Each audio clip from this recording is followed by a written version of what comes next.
희생, 이걸 생각할 때 우리가 가장 크게 생각하는 주님의 희생이 무엇인가 라고 생각한다면 바로 예수님이 십자가에 달려 죽으신 것입니다.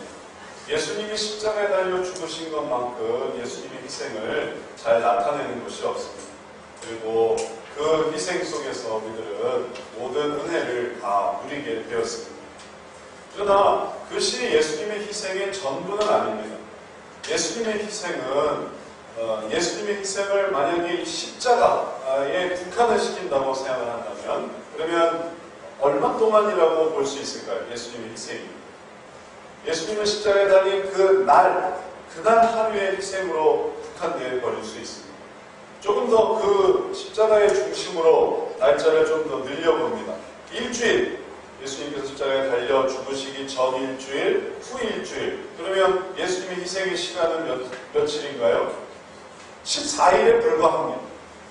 아니 좀 더 넓게 생각해서 예수님이 십자가에 죽으신 그날을 기점으로 한 달 전부터 예수님 십자가에 달려 죽으시니까 그 모든 스트레스와 모든 그런 마음의 괴로움들을 다 한 달 동안이라고 한번 쳐봅시다. 또 그 이후도 한 달을 한번 생각해 보시죠. 예수님이 십자가에 죽으셨기 때문에 가졌던 그런 모든 괴로움들을 한 달로 그렇게 한다 하더라도 결국 그 희생의 시간은 2달에 불과한 것이죠. 그런 식으로 생각한다면 예수님의 희생을 십자가에만 국한시켜 생각한다면 어쩔 수 없는 한계가 있습니다. 그렇다면 예수님의 그 희생을 하나의 사건에 국한시키지 않고 더 넓게 생각한다면 그분의 희생은 뭐라고 말할 수 있겠습니까? 그분의 희생은 이 세상에 내려오면서 그다음에 이 세상에서 떠나가실 때까지, 아니 이 세상에서 인간들을 바라보시면서 그리고 인간들과 계속 함께 하시는 그 모든 시간을 주님의 희생이라고 할 수 있을 것입니다. 다시 말하면 주님의 희생은 십자가에만 국한되는 것이 아니라는 것. 주님의 희생은 우리가 존재하기 때문에, 그 희생의 대상인 우리가 존재하기 때문에 주님의 시간은 영원하시고 또 인간들은 여전히 많이 있기 때문에 그 시간은 더욱더 넓게 나타나고 있습니다. 주님께서 희생하시는 그 모든 삶의 현장에 인간들의 고통이 있습니다. 인간들의 괴로움이 있습니다. 오늘 성경 말씀에서 우리들은 사람들이 벙어리 귀신 들린 아들을 놓고 변론하고 있는 장면을 보게 됩니다. 벙어리 귀신 들린 아들이 있습니다. 그리고 그 아들을 데리고 온 아버지가 있습니다. 이 고통이 바로 이 인간의 삶의 괴로움을 보여줍니다. 인간 삶은 평화롭고 또 따뜻하고 그리고 안락하고 그리고 아무 문제가 없는 그런 삶입니까? 아니요, 그렇지 않습니다. 어쩌면 그래 보일 수도 있죠. 평안해 보이고 잔디밭에 앉아 노닥거리고 행복해 보이고, 그러나 그 속 거풀을 한번 들춰보면 그 속에 많은 문제들이 있습니다. 많은 괴로움이 있습니다. 오늘 우리가 성경 말씀에서 보는 이 벙어리 귀신 들린 아들을 둔 이 아버지의 상황에서도 바로 동일한 고통과 아픔이 나타나고 있습니다. 그 어려움 속에서 그 문제를 해결하기를 원했습니다. 이 아버지는 아들이 좀 올바르게 되길, 아들의 문제가 좀 해결되기를 원했습니다. 그래서 어떻게 했냐면 주님께로 왔습니다.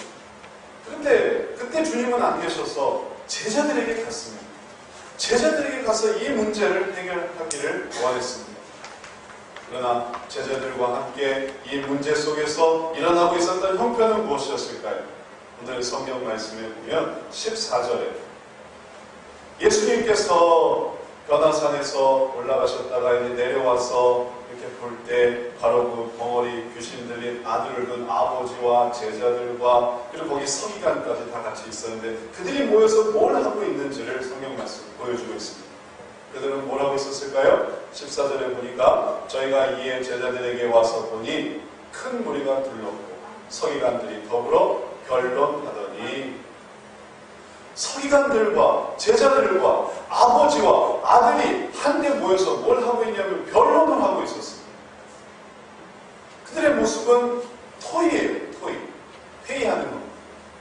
회의하고 또 회의하고 의견을 나누고 이걸 어떻게 하면 좋을까? 이걸 어떻게 해야 될 것인가? 변론하고 토의하고 토론하고 끊임없이 의견을 나누고 있었던 것입니다. 예수님께서 도달하셨을 때에 그들은 토론하고 있었습니다. 그들의 문제가 무엇이었나요? 그들이 토론하는 토론 주제가 무엇이었을까요? 신학적 주제? 첨예한 어떤 성경 구절의 해석? 그래서 토론을 통해 결론이 나오는 그런 문제였습니까? 아닙니다. 그들이 토론하는 주제는 벙어리 귀신 들린 이 아들에 대한 것이었어요.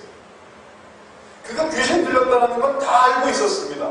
이미 귀신 들린 모습을 눈에서 보여주고 있으니까. 귀신은 그를 넘어뜨렸고, 귀신은 그를 불에다도 집어넣고, 귀신은 그를 물에다도 집어넣고, 자지러지게 하고, 넘어지게 하고, 상처받게 하고 있었습니다. 그게 모든 사람이 보고 있는 것이에요.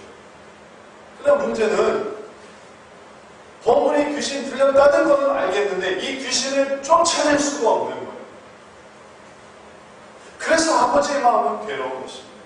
아들에게 귀신 들렸다는 것은 알겠는데 이 귀신을 쫓아낼 수가 없는 거예요. 쫓아내주기를 바라고 예수님께 왔지만 예수님이 그때 안 계셨단 말이죠. 그리고 제자들만 있었던 것이죠. 그런데 이 제자들은 이 문제를 해결하지 못했습니다. 근데 거기에 또 누가 더 달라붙었냐면 서기관까지 달라붙었어요. 사람들이 모여들었습니다. 그래서 한 때가 돼서 이제 뭘 하고 있냐면 변론을 하고 있었다는 거죠. 자기 의견은 이건 이래야 된다. 아니 저건 저래야 된다. 아니 또 이 사람은 이건 이렇게 해야 되는 거고 저건 저렇게 해야 되는 거고 얘기는 많은데 문제가 해결이 안 되고 있었던 것이죠. 분명 그들은 현상을 봅니다. 그 현상은 너무너무나 끔찍한 현상입니다. 18절에 보면 그 현상이 구체적으로 드러납니다. 귀신이 어디서든지 저를 잡으면 어디서든지 저를 잡으면 그는 거꾸로 줍니다. 거품을 흘립니다. 이를 갑니다. 그리고 파리하여져 갑니다. 뭔가 해결되는 건 없어요. 그냥 불을 떨다가 쓰러져. 불을 떨다가 쓰러져. 아들은 그렇게 한 번 귀신에게 잡힐 때마다 그렇게 파리하여져 갔던 것입니다. 내가 선생님 제자들에게 대하여 쫓아달라 했으나 저희가 능히 하지 못하더이다. 이제 문제 해결은 되지 않으면서 그들은 변론에, 토론에, 의견 교환을 하면서 그렇게 한 우리가 이루어져 있었던 것입니다. 오늘날 이러한 일들은 여전히 반복되고 있습니다. 문제 있는 아들과 문제 있는 딸에 대해서 고통하는 부모님이 있고 이 부모님이 어떻게 해서든지 이 문제를 해결해 주기를 원해서 움직여보지만 그러나 제자들은 방법이 없습니다. 오늘날 제자들이 누굴까요? 믿는 사람들이죠. 믿는 성도들이죠. 그런데 믿는 성도들이 그 문제를 해결을 못해요. 옆에서 그 문제가 정말로 괴로워하고 파리하여져 가고 그리고 그것이 정말 괴로운 문제임을 보면서도 어떻게 도와주지 못하는 거예요. 거기에 오늘날의 서기관들은 누굽니까? 성경을 잘 알고 있는 신학에 박식한 전문가들, 그들까지도 가세를 합니다. 근데 문제 해결은 안 되는 거예요. 그리고서 일어나는 이런 의견과 저런 의견과 이거를 한번 해봐라, 저거를 한번 해봐라, 이게 좋다더라, 저게 좋다더라, 아니 이게 좋을까, 저게 좋을까? 의견은 많지만 문제 해결은 되고 있지 않습니다. 그래서 여전히 우리의 아들들은 파리해져 가고 우리의 딸들은 나약해져 갑니다. 귀신이 그를 잡으면 그는 분노를 일으키고 귀신이 그를 잡으면 그는 거품을 흘리고 이를 갈고 그리고 파리해져 가고 있습니다. 지금도 그런 일이 일어나고 있습니다. 세상이 좋아졌습니까? 세상이 발전됐습니까? 그런 문제가 사라졌나요? 아니요. 문제는 계속 생겨나고 있습니다. 그리고 그런 자녀를 둔 부모님의 마음 썩어들어가고 있습니다. 이런 상황에 대해서 정말 토론과 변론 속에 고민하다가 사람들은 말합니다. 뭐라고 말하냐면 사람 불러야 됩니다. 사람 불러야 돼요. 그런 얘기 들어보시면 사람 불러야 돼. 이런 건 우리가 못해. 사람 불러야 돼. 그 사람이 누굴까요? 도대체 어떤 사람을 부르라는 얘기예요? 의사 불러야 돼요. 의사. 이건 의사가 해결하는 문제야. 우리 아들의 이 파리하이전 하는 건 의사가 해결하는 거예요. 의사 부르세요. 또 사람 불러요. 누구를 부를까요? 경찰 불러요. 경찰 빨리 오셔서 우리 이 딸 좀 어떻게 좀 해주십시오. 이건 안 됩니다. 이건 신앙으로 안 되는 거예요. 이건 믿음으로 안 되는 거예요. 이건 경찰이 해결하는 거예요. 경찰이 불러주세요. 더 심한 경우는 누구를 부를까요?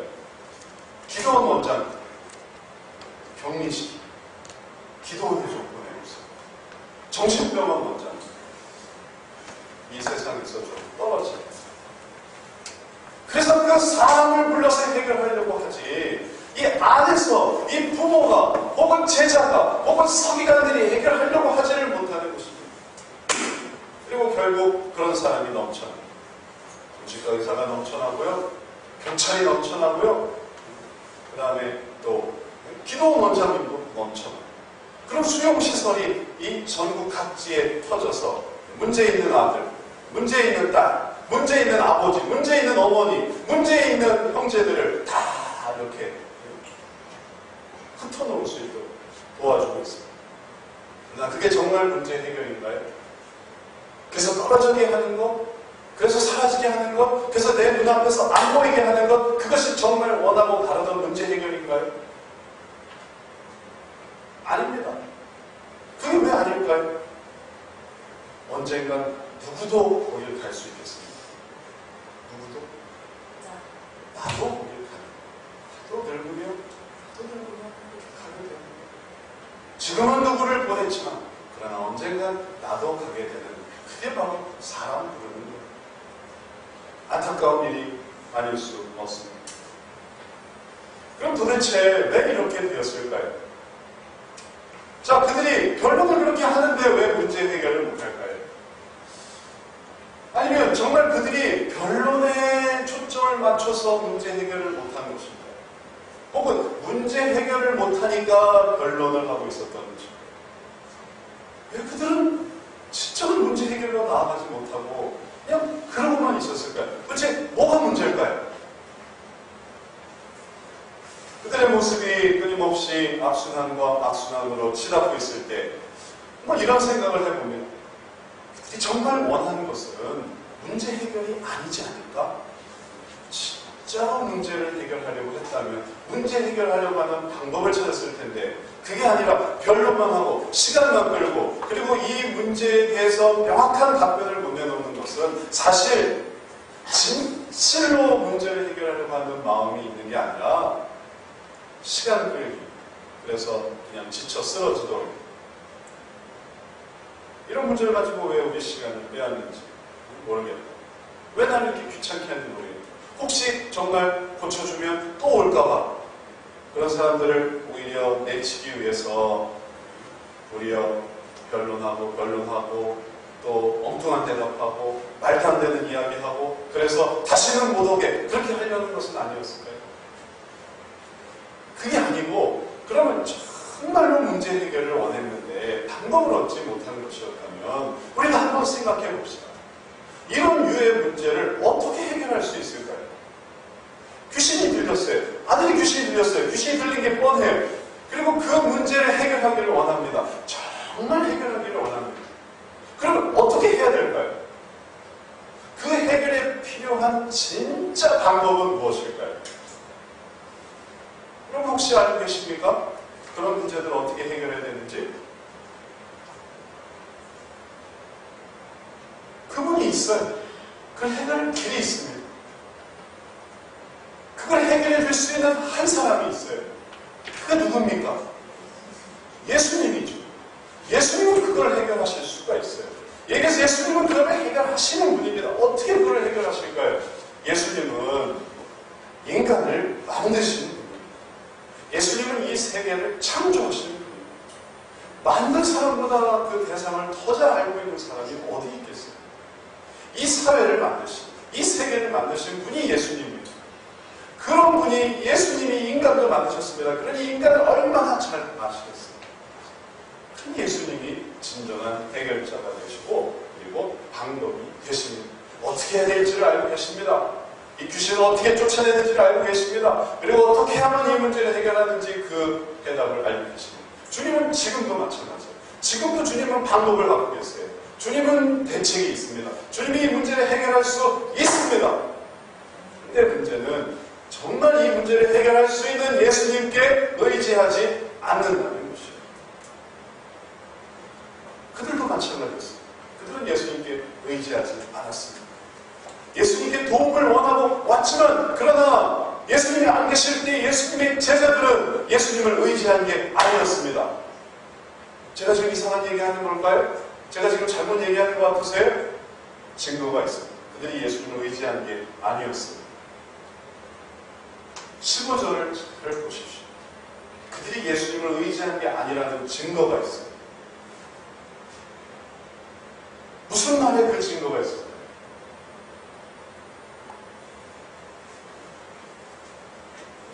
한 어부에 그 증거가 있습니다. 예수님을 의지한 게 아니에요. 그게 뭘까요? 온 무리가 곧 예수를 보고 심히 놀라며 달려와 문안하거늘.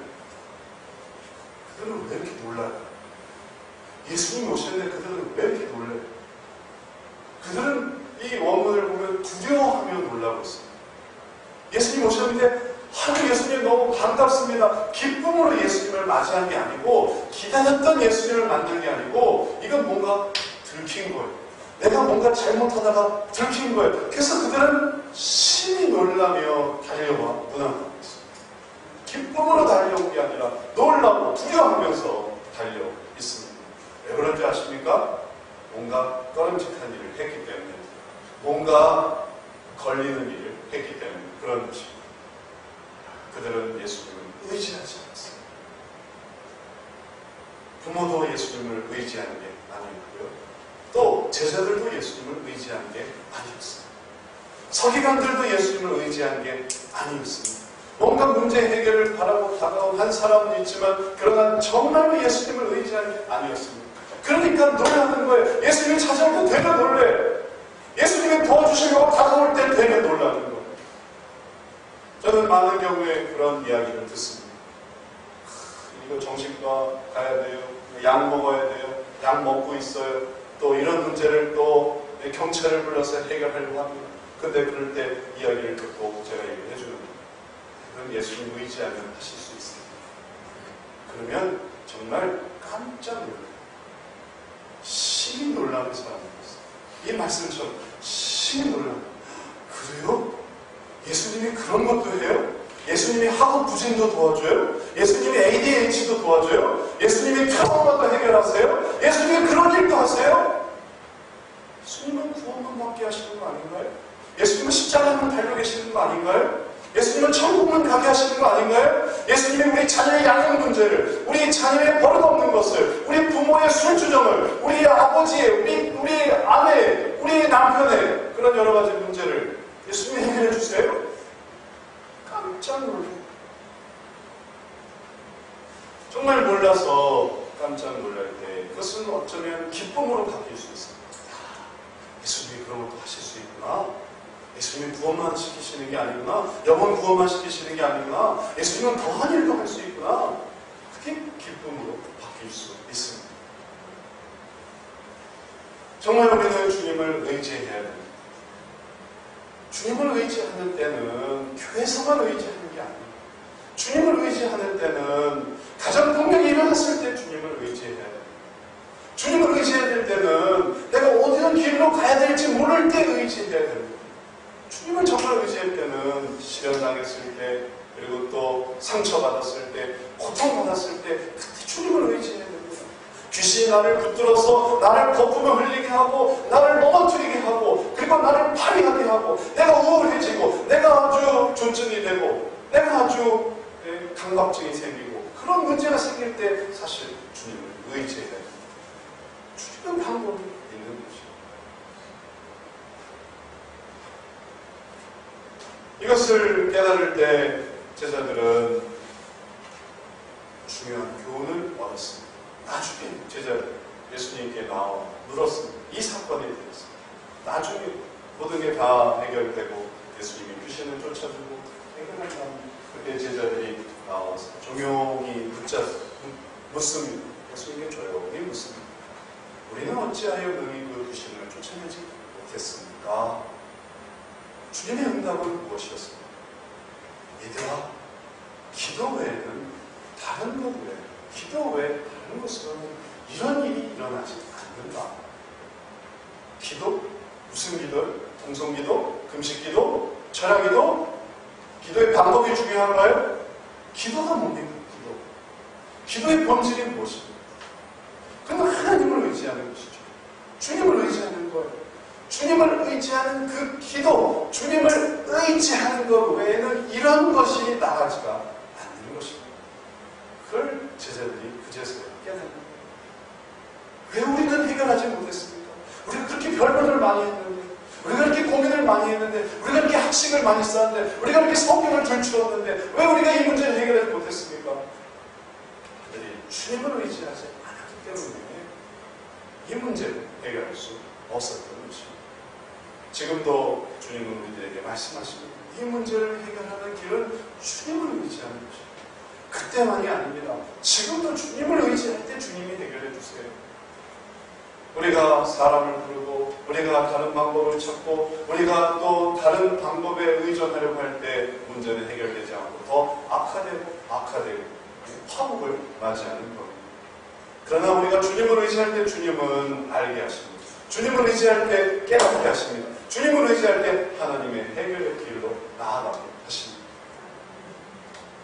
이제 다시 돌아와서 주님이 정말 그 어려움을 해결해 주시는 장면을 봅니다. 주님은 해결해 주십니다. 그 문제를 해결해 주세요. 그러나 주님이 어떻게 해결해 주시는지를 우리는 잘 주목해 봐야 되겠습니다. 주님의 해결의 방법이 어떤 것인지를 잘 봐야 되겠습니다. 예수님은 어떻게 해결해 주시냐면 사람들과 함께 계시면서 그들을 참으시면서 문제를 해결하십니다. 이것을 기억해요. 주님의 해결의 근원에 뭐가 있는지를 봐야 됩니다. 주님은 그 귀신 들린 아들의 아버지를 보고 이야기를 듣습니다. 도대체 무슨 일이냐 물었습니다. 이 아들의 아버지가 자기가 얼마나 괴로웠는지를 얘기합니다. 귀신이 이렇게 넘어뜨리고 이렇게 괴롭게 하고 이런 문제가 있습니다 라고 그가 주님께 직접 얘기합니다. 제자들을 통해 얘기하는 게 아니고 직접 주님께 얘기합니다. 그리고 그 얘기를 들으시고 예수님께서는 문제를 해결해 주십니다. 그런데 그 문제를 해결해 주실 때 아주 중요한 한 말씀을 하십니다. 사실 이것이 주님의 문제 해결의 핵심이기도 합니다. 뭐라고 말씀해 주셨는가 하면 19절에 오늘 주제이기도 한데 이 19절 아주 중요한 말을 해주셨습니다. 다 같이 함께 읽어보겠습니다. 대답하여 들었을 때 믿음이 없는 세대여 내가 얼마나 너희와 함께 있으며 얼마나 너희를 참으리요 그를 내게로 데려오라 하시네. 이게 되게 중요한 말입니다. 이게 왜 중요한 말인가 하면 이 말을 언뜻 잘못 들으면 오해할 수 있게 되기 때문에 그런 것입니다. 먼저 들은 오해는 뭐냐면 주님이 짜증을 낸다는 거예요. 주님이 고쳐주시면서도 짜증을 내시네.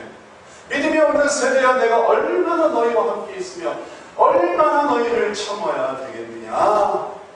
그를 내게로 내려오라. 같이 이렇게 있다 보면 주님은 참 고쳐주고 싶지 않은데 너희들이 알아서 해결해라. 너희들이 내가 없이도 이렇게 문제를 해결하지 못하느냐. 빨리 데리고 와. 내가 해결해 줄게. 마치 그런 식으로 보이는 것입니다. 그러나 이제 그게 오해예요. 주님께 이 문제를 가지고 나오는 게 주님을 불편하게 하고 주님께 이 문제를 얘기한다는 자체가 주님을 성가시게 해서 이런 얘기로 내가 주님을 불편하게 하다니 또 내가 이런 문제로 주님의 마음을 아프게 하다니 이건 있을 수 없는 일이야. 이렇게 오해하시면 안 되는 것입니다. 때로 그런 오해는 어떻게 펼쳐지는지 아십니까? 교회에 내 문제를 얘기하지 않는 거예요. 목사님께 내 문제를 얘기하지 않는 거예요. 왜냐하면 말하시면 말씀을 드리면 걱정하는 거예요. 걱정이 내가 얼마나 경제적으로 어려운지, 내가 얼마나 우리 이런 문제로 저런 문제로 괴로운지, 내가 얼마나 아들 문제로 딸 문제로 정말 힘든지 얘기하면 목사님은 얼마나 힘들을까. 그 목회도 아주 골치 아프신데 어떻게 이런 문제로 또 힘들게 해드립니다. 그래서 말하지 않는 거예요. 때로는 오해하는 목사님도 있습니다. 저는 아니지만 저는 안 그래요. 당연히 그럴 리가 없지 않겠습니까? 근데 어떤 다른 목사님은 좀 오해를 하세요. 이 말씀을, 그래, 예수님도 이렇게 말씀하셨어. 그러니까 목사님한테 그런 얘기 말씀하지 마세요. 목사님 설교 준비해야 되고 신방해야 되고 또 양육해야 되고 성경 공부해야 되는데 왜 이런 귀신 들린 이런 문제로 이렇게 괴롭게 합니까? 사람 부르세요. 사람이겠다. 정신과 가세요. 정신과에서 다 약하면 아주 그런 거 싹 없애드립니다. 경찰 부르세요. 경찰에 가서 좀 잡아다가 좀 콩밥 좀 먹게 하면 그런 거 아주 싹 없어집니다. 오히려 어떤 목사님 중에는, 어떤 집사님 중에는, 어떤 장로님 중에는 주님께로 나오게 하는 게 아니라 오히려 더 내보내요. 더 세상으로 가라고. 정신과 상담을 좀 받아라. 의사한테 좀 가보라. 사람에게 좀 찾아가 보라고. 교회는 그런 거 가져오지 말라. 교회는 아주 깨끗하고 예쁘고 아주 착하고 순종적이고 말 잘 듣고 담배도 안 피우고 술도 안 먹고 아주 그냥 청결한 사람만 오는 데죠. 그래서 어떤 분들은 교회를 오기를 싫어합니다. 왜냐하면 내가 그런 삶을 못 살 것 같으면 교회 못 들어오는 거야. 내가 지금 문제가 너무나 많지만 내 문제는 너무나 산적하지만 그 문제를 해결하고 교회에 들어가야 된다고 생각합니다. 그래서 오는 거죠. 그러나 이것은 다 전적으로 오해입니다. 이 19절 말씀을 오해하니까 그런 오해가 일파만파만 퍼져가는 것이에요. 이게 왜 오해인가 하면 주님은 내게서 멀어져라 라고 말씀하신 게 아닙니다. 주님은 뭐라고 말씀하시냐면 내게로 데려오라 라고 말씀하십니다. 내게로 오게 되기를 원하시지, 주님께로 오게 되기를 원하시지 주님으로부터 멀리하게 되기를 원하시는 게 아닙니다. 주님이 정말 안타까워하는 것은 믿음이 없는 세대입니다. 믿음이 없는 세대. 이 믿음이 없는 세대의 단적인 예가 뭐냐면 이 아버지가 한 말이에요. 이 아버지가 뭐라고 했는지 아십니까? 문제가 있어요. 귀신이 저를 죽이려고 불과 물에 자주 던졌나이다. 문제는 있습니다. 괴로움은 있어요. 그러나 어떻게 생각하냐면 그러나 무엇을 하실 수 있거든 우리를 불쌍해서 도와주옵소서. 뭘 좀 하실 수 있다면, 하실 수 없으면 어떻게? 그냥 간두시고, 할 수 없으면 간두시고. 제가 주님을 불편하게 해드렸네. 제가 주님의 시간을 좀 뺏었네요. 참 죄송합니다. 그러나 하실 수 있으면 할 수 있을지, 할 수 없을지 제가 확신은 안 서지만 뭔가를 좀 하실 수 있으면 도와주시고 하실 수 없으면 놔두세요. 이게 믿음이 없는 세대인 거죠. 이 믿음이 없는 세대에 대해서 주님은 안타까워하십니다. 할 수 있거든요. 무슨 말이냐? 할 수 있거든요. 뭘 할 수 있거든 도와달라. 이렇게 도대체 무슨 말이냐? 믿는 자에게는 하나님께서 능치 못하시는 주님은 못하시는 것이 없습니다. 믿는 자를 위해서라면 주님은 하실 수 없는 게 없는 것이죠. 그러나 믿음이 없는 세대는 뭘 하실 수 있으면 도와주시고 못하겠으면 관두시고 자존심 상하니까 주님께로 의지한다는 것이죠. 그것이 믿음이 없는 세대입니다. 주님은 제자들에게도 아까도 보지 않았습니까? 이런 누가 어떻게 나갈 수 있다고요? 무엇 외에는 이런 누가 나갈 수 없다고요? 기도 외에는 이런 누가 나갈 수 없고 주님을 의지하는 것 외에는 이런 누가 나갈 수 없습니다. 그렇기 때문에 주님은 내게로 데려오라. 기도 외에는 나갈 수가 없느니라. 믿음이 없는 세대요. 무엇인가 하실 수 있거든. 이 말을 종합해 볼 때 다시 이 말을 새겨들어야 됩니다. 믿음이 없는 세대요. 내가 얼마나 너희와 함께 있으며 얼마나 너희를 찾느니 내게로 데려오라. 이 말은 이제 다시 오해를 풀고 온전하게 설명돼야 됩니다. 그래서 이렇게 해석될 수 있습니다. 내가 얼마나 너희와 함께 있어 왔는지를, 또 너희가 얼마나, 내가 너를 얼마나 참아왔는지를 얼마나 더 알아야 돼요. 더 오래 우리가 함께 있어야 내가 이 문제를 해결할 수 있다는 것을 알게 됩니다. 내가 얼마나 더 너희를 찾는다는 것을 알아요. 이 문제를 나에게 의지하고 믿음 생활 한두 해 합니까? 믿음 생활 10년, 20년만 했습니까? 아니 그러면 도대체 몇 년을 더 믿어야 이런 문제를 주님께 가지고 나올 수 있다는 것을 알 수 있겠습니까? 주님은 우리가 이 문제를 가지고 나오기를 원하십니다. 왜일까요? 주님은 구원자입니다. 주님은 창조자이기 때문에, 주님은 해결자이시기 때문에 그런 것입니다. 그걸 알기까지 얼마나 더 오래 있어야 됩니다. 그것을 깨닫기까지 내가 얼마나 더 너희와 함께 있으면서 너희를 참아야만 그래야 그제서야 비로소 나를 의지하겠구나. 이것이 바로 주님 말씀인 것입니다.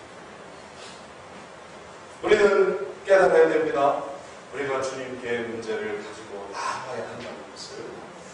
우리가 그래서 주님이 우리를 함께 하십니다. 주님이 우리를 참으시는 이유, 우리를 견디시는 이유, 우리와 함께 하시는 이유는, 그래서 그것이 우리에게 주님의 희생이 되시는 이유는 우리의 문제를 해결해 주려고 하시는지, 우리가 알아서 문제를 해결하고 슥슥슥슥 주님 모시고 주님 전 상관하지 마세요. 제가 다 알아서 할게요. 그렇게 독립적으로 세우기 위해서 주님께서 함께 하신 게 아니에요. 알아서 문제를 해결하기 위해서 주님이 참아주신 게 아니에요. 주님께 나아가고 주님을 의지하고 주님께 이 문제를 앓을 수 있도록 하기 위해서 같이 계시는 것이고 참아주시는 것이고, 그것을 깨달을 때 우리들은 주님을 새롭게 알게 돼요. 주님은 우리가 중고등학교 때 만났던 주님이 아니에요. 주님은 우리가 청년 대학 시절에 만났던 주님도 아닙니다.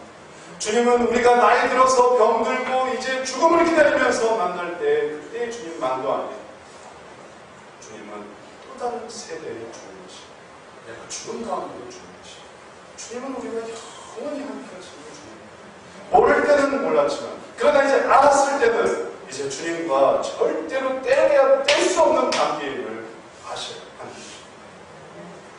이제 마지막으로 우리의 모습을 생각해봅니다. 우리는 주님께서 참으신다는 사실을 기억해요. 함께 하신다는 생각을 기억해요. 그 예수님을 생각해봅니다. 그러니 우리가 우리를 참아주시는 주님, 우리와 함께 하시는 주님께 그 어떤 것도 숨길 필요가 없고 숨겨서는 안 돼요. 그리고 주님께 늘 의지해야만 한다는 것을 생각할 수 있습니다. 그것을 기억할 때 하나님은 우리를 새롭게 만들어 주시고 온전하게 만들어 주십니다.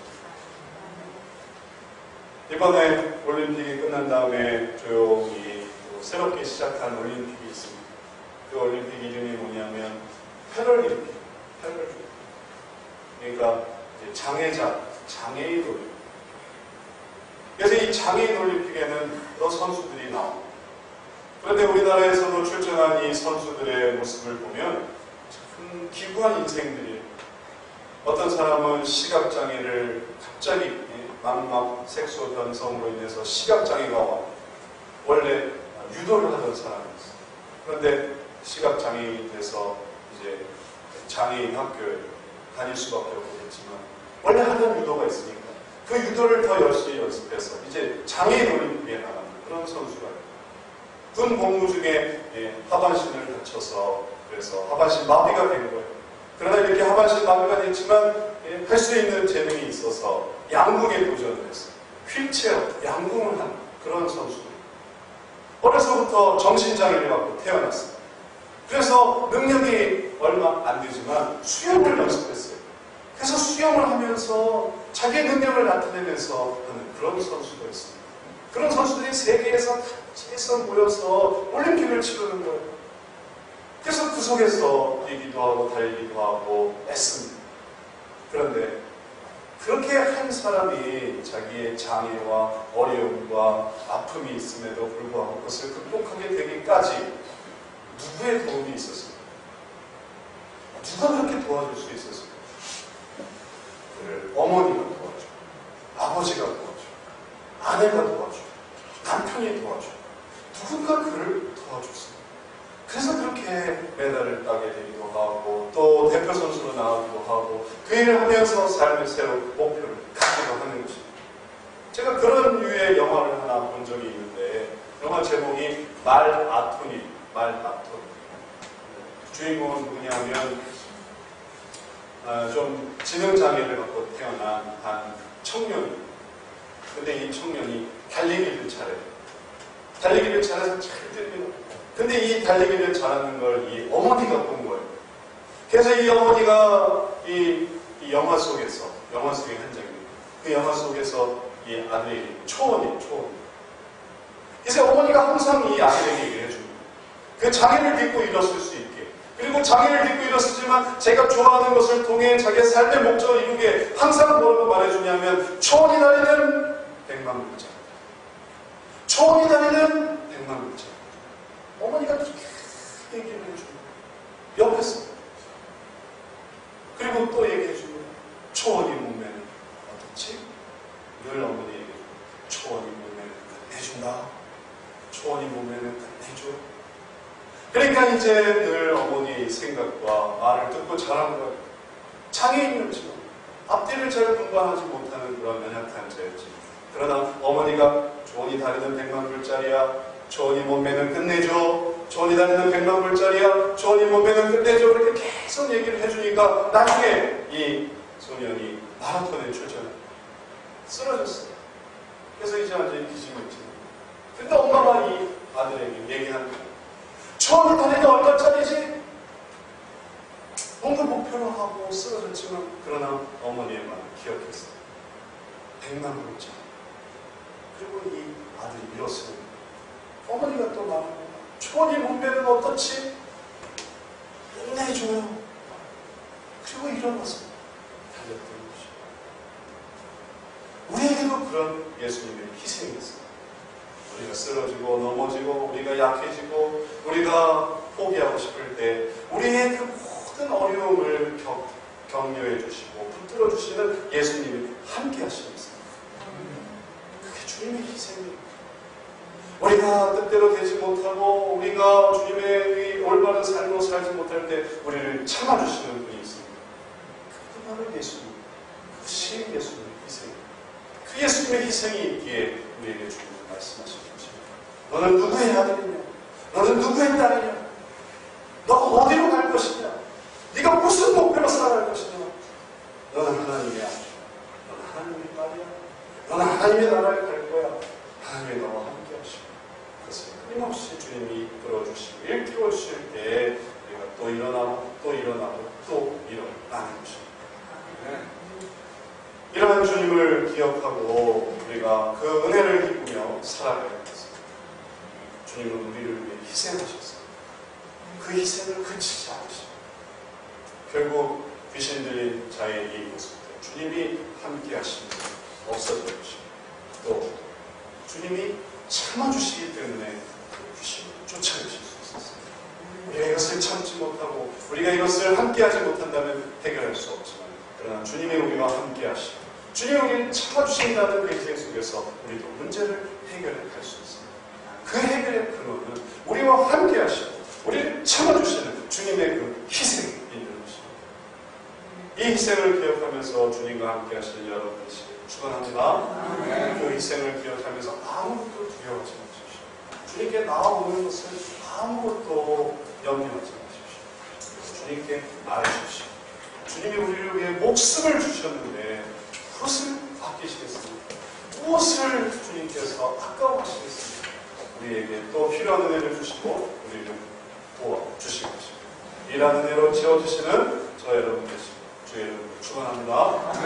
기도하겠습니다. 사랑의 하나님, 할 수 있거든이 무슨 말이냐? 믿는 자에게 심각함이 아닙니다. 주님, 우리가 포기하고 우리가 그만두고 우리가 끝내고 싶은 많은 문제들, 주님은 우리들에게 주님의 희생을 보여주시고 우리가 버렸던 십자가를 주님은 다시 지시고 우리가 도망쳤던 그 모든 십자가를 주님은 다시 챙기셔서 또 이 모든 일들을 이루어 가십니다. 그 희생을 기억하며 이제 주님을 더 의지하고 나아가는 저희 되게 하여 주옵소서. 이 9월 우리가 정말 우리를 위해 십자가에 달려 죽으셨을 뿐만 아니라 우리의 모든 아픔과 고통을 기억하시고 체험하시며 도우시는 주님을 바라보는 저희에게 하여 주옵소서. 그리하여 주님께로부터 멀어지는 자가 아니라 주님께로 나아오고 주님께로부터 떨어지는 자가 아니라 주님께 더욱더 붙는 그러한 우리 모두 되게 하여 주옵소서. 의탁하며 예수님 이름으로 기도드렸사옵나이다. 아멘. 네, 찬송 마치겠습니다.